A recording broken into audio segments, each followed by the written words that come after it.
it's been fantastic.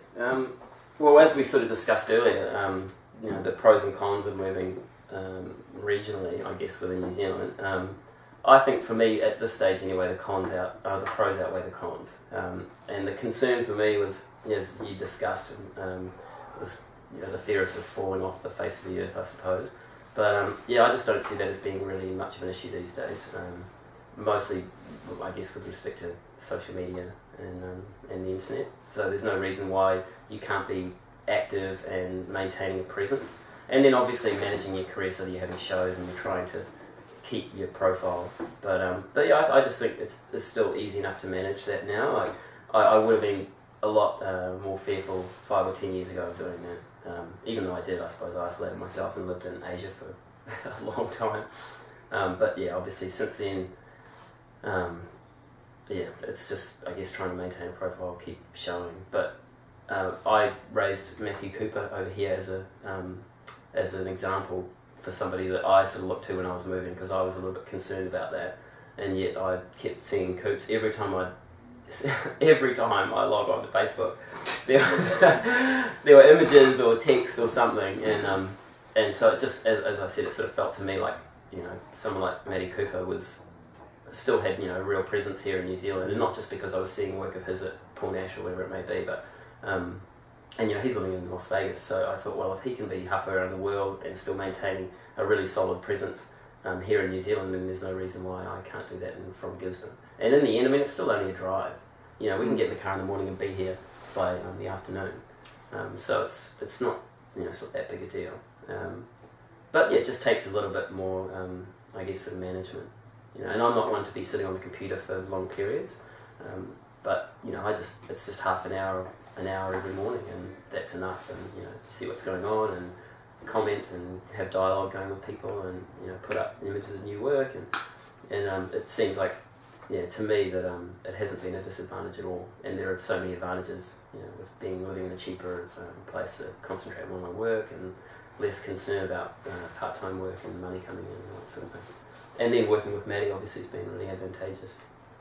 We're partners in crime, and you're always coming up with ideas and getting each other excited, and that's been really beneficial. What about you, Maddie? Well, I mean, it's always about perception, really. Yeah. I mean, I used to move into the States, people kind of think, that's kind of a real step up because of New Zealand's isolation, but it's all perception. I mean, every time, I'm talking to someone overseas, they're like, oh, you've got an accent, where are you from? New Zealand. Oh my God, that is the most beautiful place in the world. Why would you want to come to the States? So, it works in both ways. And I just think with the whole, that the internet access and flights and stuff like that, it's just, everything's so much more accessible. And I've got a friend from the Philippines who lives in Las Vegas as well, and we show together, and he kind of termed this cool sort of, well, he always says glocal, keep it glocal, global and local. And I think that's a really cool way to think about it, because, and especially with social media, I mean, you're not just talking, it's not a two-way conversation, it's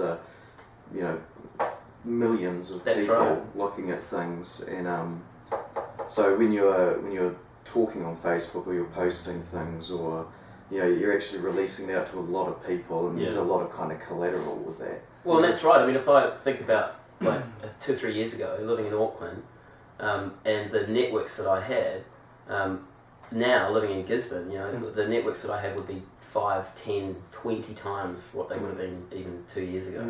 And that's due in fact to social media platforms and things like that.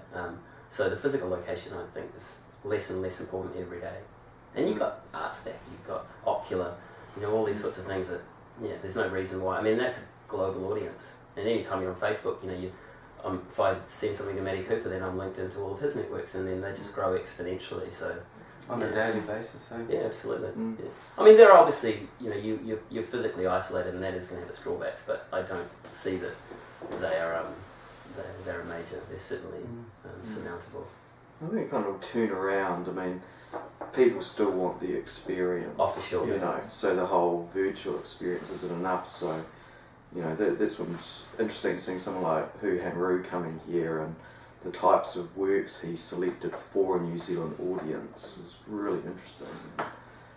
It just kind of shows how, you know, globally aware he is, but how also it fits into a New Zealand aesthetic that's prevalent at the moment. And you know, it kind of shows where New Zealand art is, and it's up there, and it's being registered on an international level. And so, you know, all that kind of social media stuff helps with that. And I know that, you know, Hangaroo is definitely part of that push to keep it incredibly global.